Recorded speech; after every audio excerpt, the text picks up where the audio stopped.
The Trumpet Daily from Jerusalem.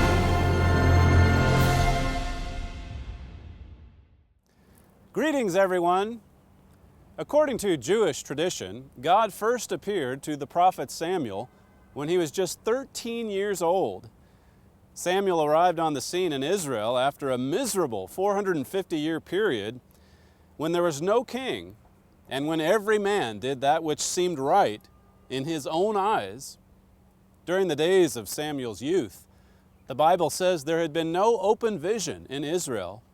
Israel had been without revelation from God for over 4 centuries, and then God raised up Samuel to turn everything around. He called on this remarkable teenager to restore true worship within the priesthood.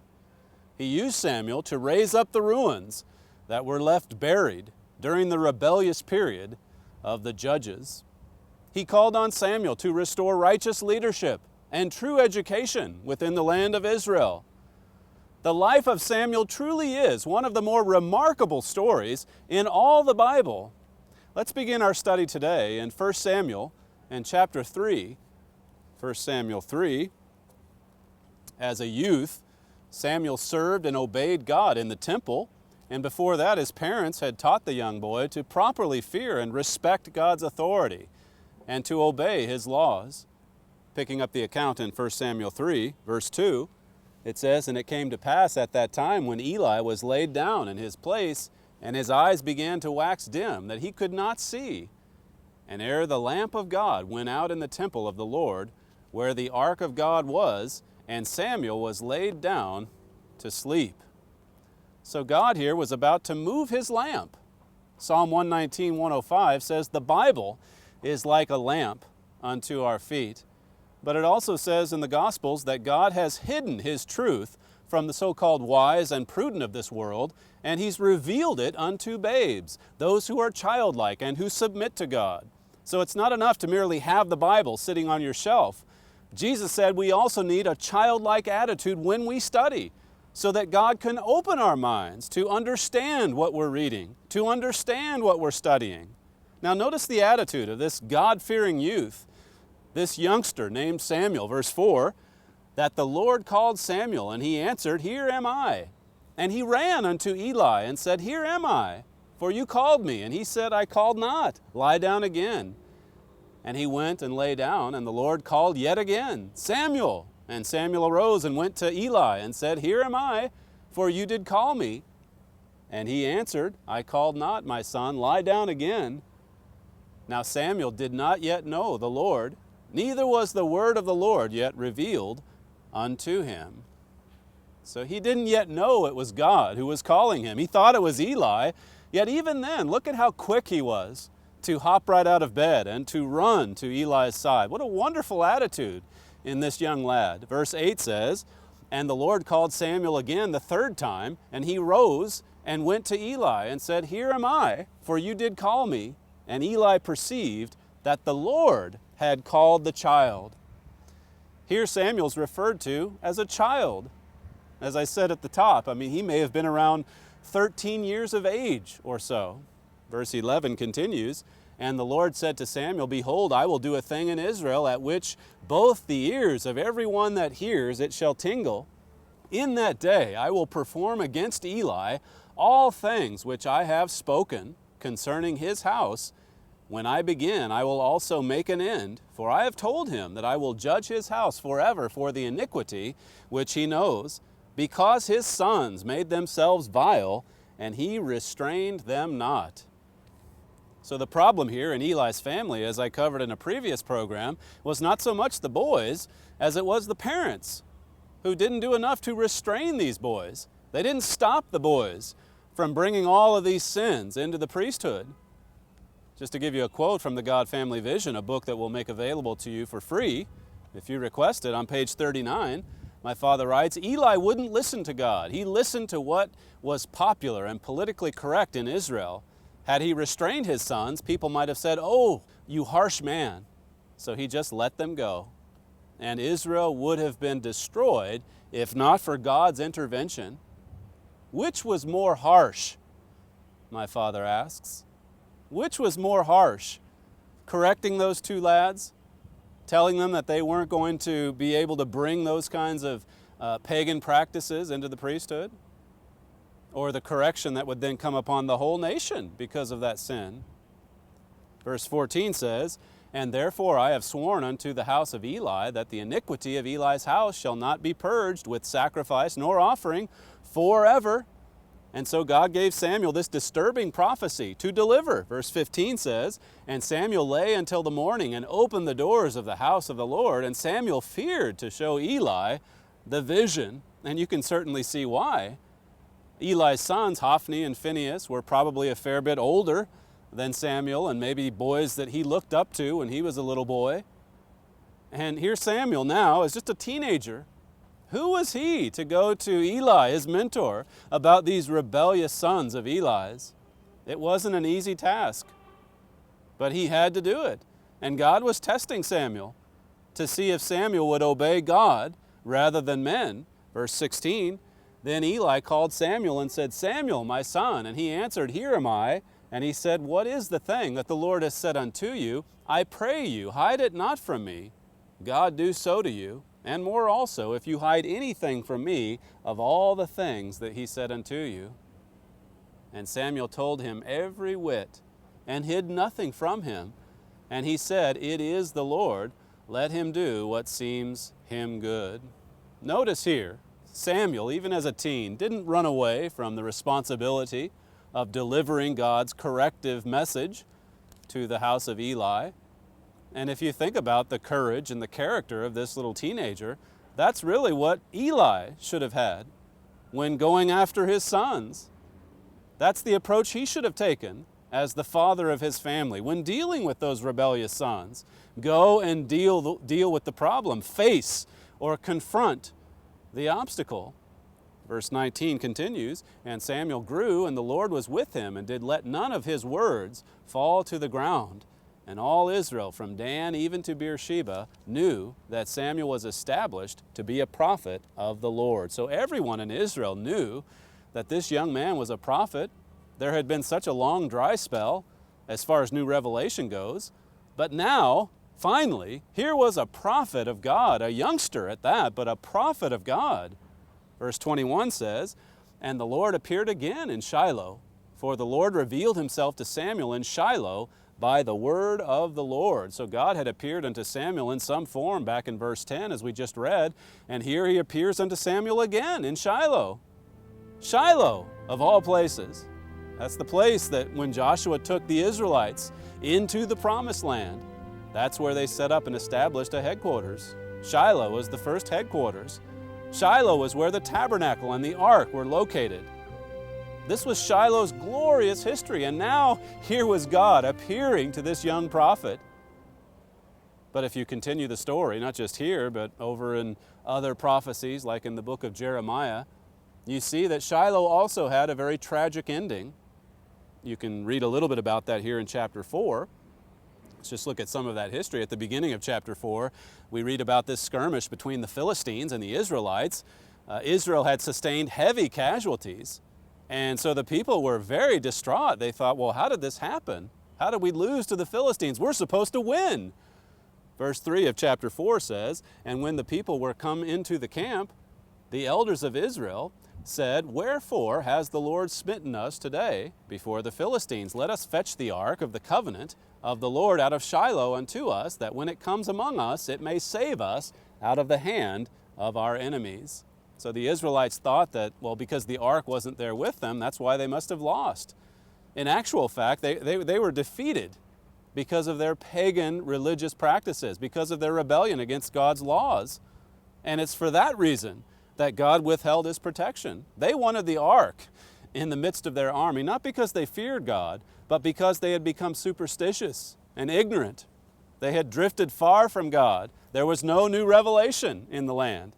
And so they thought that just having this physical peace would somehow save them. Verse 5, "And when the ark of the covenant of the Lord came into the camp, all Israel shouted with a great shout, so that the earth rang again. And when the Philistines heard the noise of the shout, they said, What means the noise of this great shout in the camp of the Hebrews? And they understood that the ark of the Lord was come into the camp, and the Philistines were afraid, For they said, God is come into the camp. And they said, Woe unto us, for there has not been such a thing heretofore. So initially, the Philistines just assumed, as did the Israelites, that wherever the ark was, God would be there too. Verse 8 says, Woe unto us, who shall deliver us out of the hand of these mighty gods? This is the Philistines' response. These are the gods that smote the Egyptians with all the plagues in the wilderness. So they knew well about all of God's exploits in bringing Israel out of Egypt. Verse 9 continues, Be strong and quit yourselves like men, O you Philistines, that you be not servants unto the Hebrews, as they have been to you. Quit yourselves like men and fight. And the Philistines fought. Notice this. The Philistines fought, and Israel was smitten. And they fled every man into his tent, and there was a very great slaughter, for there fell of Israel 30,000 footmen. So for Israel, this turned out to be even worse than the battle they fought without the ark. Verse 11 says, And the ark of God was taken, and the two sons of Eli, Hophni and Phinehas, were slain. Now the ark symbolized the throne of God. The 10 Commandments were kept inside the ark. Israel had the ark with them when they crossed the Jordan River. The waters of the Jordan divided in two in order for the Israelites to get to the other side. Israel had the ark when they circled Jericho 7 times. Then the walls came tumbling down. Then when Israel built the temple, they placed the ark inside the sanctuary, the Holy of Holies. They thought God would always be with them so long as they had the ark. And yet, right here in 1 Samuel 4, we see where Israel goes off to battle with the ark and they lose 30,000 soldiers in a rout. And when Eli heard about the news, you can read about more of that later on in the chapter, he fell off his chair, broke his neck, and died. We saw what happened to his sons. Phinehas' wife, while giving birth, also died upon hearing the news. And before dying, she named her child Ichabod, which means the glory is departed from Israel. The glory had left Israel. They were losing battles. There was no new revelation. There were no teachers from God. But God had a plan. God had a plan of restoration and glory, and it revolved around this remarkable teenager named Samuel. Notice 1 Samuel 3:19. Once again, we read that earlier. It says, And Samuel grew, and the Lord was with him, and did let none of his words fall to the ground. That's speaking of Samuel there. Samuel was the solution that God had prepared for the many problems that were plaguing Israel. He was a God-fearing teenager who had to grow up very fast. Here was a courageous teen who relayed everything God had told him to say about Eli and his family. And here in verse 19, you can see the source of Samuel's strength and character as a young man. Samuel didn't let God's words fall to the ground, not even one word. He hungered and thirsted for God's righteousness. He simply could not get enough of God's way of life. What a wonderful attitude. What a wonderful lifestyle. Now, do you realize how much God and His Word would strengthen and empower your life if you would just go after it with your whole heart like this young boy did, Samuel? Most of God's people in these latter days have carelessly allowed God's words to just drop down to the ground. Some of God's people have even worked to bury God's truth. We fought a 6-year lawsuit, court case, to preserve and to protect God's truth, as others were trying to do away with it forever. God here is teaching us that we need every word that He provides, every little bit of education that He gives. That's what we want. That's what we want in our own lives. Of course, that's what we expect of our students back in Edmond, Oklahoma, those at the Imperial Academy and at Armstrong College. Upon entering into God's schools, we remind them of how much they don't know, of how much they need God to fill their lives. God says in 1 Corinthians 1 that He's called the lowly of this world. So we need to be like Samuel, don't we? And learn to really work at consuming God's truth. And learn to really work at making sure we don't let one word of God fall to the ground. Samuel came from such an incredible family. He had a wonderful mother who dedicated that little child of hers to the work of God, as we saw in a previous program. He was brought up in God's work under the direction of Eli. And we've already seen how serious Samuel was about his service to God's servant, to the priest. Samuel knew in all of this, he knew that he had an incredible opportunity. And let me tell you, he took advantage of it. He took advantage of the opportunity that was before him. Will you do the same? Because for many people today, even when opportunity comes knocking at the door, they don't answer the door. They're not interested. They're too busy. They're too selfish. Listen, the world today is a lot like it was at the end of the period of Judges there in Israel. Everyone's just doing what seems right in their own eyes. In Israel, there were 4 centuries, 450 years, and there was no new revelation. Everybody just did what they thought was right. That's the way the world is today. That was the world that Samuel was born into. And yet he didn't just drift along with everyone else. He came out of this sin-laden world. He turned to God instead and devoured God's truth. He fed on the Word of God. And what a difference it made, not just in this young man's life. What a difference it made in Israel. What a difference it made in Ramah, where Samuel was brought up, or in Gilgal or Bethel or some of these cities that he had a profound impact on. Notice verse 20 again, this is chapter 3. And all Israel from Dan, that's far to the north, Dan even to Beersheba down in the south, they knew that Samuel was established to be a prophet of the Lord. Everyone knew about this youngster. Everyone knew about this remarkable teenager. This was a time, remember, when there was no new revelation, just prior to when Samuel came along. And yet, here comes Samuel. He had all this knowledge, all this education direct from God. It came straight from God. And everyone in Israel knew he was a servant of God. They knew he was a talented young man who devoted those talents to God and God's work. Let's conclude over in 1 Samuel 7, just a few pages over. 1 Samuel chapter 7. People knew what Samuel was doing because he was zealous in gathering up all those words, as we've read. He consumed all of God's truth, as we've read, but it didn't just stop there, did it? Otherwise, how could anyone have known if he just kind of sat in his house and hoarded all of this truth that God gave to him? Is that the approach that he took as a Christian, as a follower of God? Of course not. Samuel consumed this truth, and then he set out to disseminate that knowledge to the largest audience possible. This is always the way God's servants work. They don't just sit on God's truth, they then distribute it. They get it out there as far and wide as it will go. 1 Samuel 7 verse 15, it says, And Samuel judged Israel all the days of his life, and he went from year to year in circuit to Bethel and Gilgal and Mizpah, and he judged Israel in all those places. This was Samuel's primary circuit, as I talked about in a previous program, because these were the 3 cities, no doubt, where he had established schools of the prophets. In 1 Samuel 10, you can read about a company of prophets who prophesied using God-inspired music. This uplifting music undoubtedly came right out of the colleges that Samuel established. Now, when I read passages like that, 1 Samuel 10, you can look at chapter 19 as well.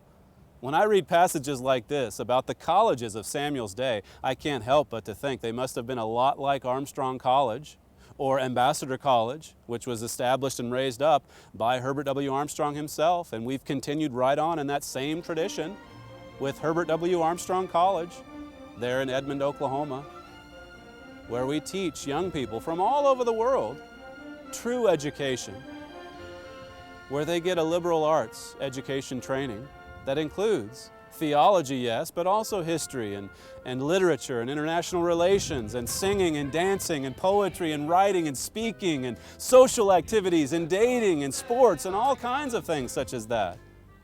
In other words, a balanced, God-centered education. Years ago, my father said that the problem with education today is that it's based on individuals like Plato and Socrates. And he went on to say that they're too recent. They're too recent. He said we need to go back to the days of Samuel. Or the days of Elijah, who also raised up colleges, and Elisha after him. We need to go back to the Bible, in other words, and see how they did it in the book of 1 Samuel. Verse 17 says, "And his return was to Ramah, for there was his house, and there he judged Israel, and there he built an altar unto the Lord." Right there in his own house. See, education, as we've said so many times before, is a way of life. Samuel fed on all the words of God. He established all those colleges, and it says here that he built an altar at his home. At his home. This was a young man who really focused on worshiping God in every walk of his life. Samuel didn't just talk about religion at church or at school. He had an altar of God right at the center of his life, right at the center of his home, right at the center of his hometown, and everyone knew about it. And when other young people came along and signed up for one of Samuel's colleges, they knew they weren't signing up for just any old education. They wanted to attend God's college. This was God's instruction. This was God's teaching. This was, after all, God's prophet. The prophet Samuel lived and taught God's truth and proclaimed the prophecies of God during a terribly dark time in the history of Israel. He faced all kinds of difficulties, all kinds of persecutions and trials. Yet he traveled far and wide, didn't he? Doing God's work on his circuit. And as difficult as it was at times for Samuel, when you read about all that he accomplished, even in the face of much difficulty and persecution, you really have to be impressed with this young man who devoted his life to God. Samuel never stopped soldiering forward. He followed after God from the days of his youth forward. And along the way, he truly became one of the greatest prophets ever in the history of Israel. Thanks for watching today. This is Stephen Flurry for the Trumpet.com speaking to you from Jerusalem.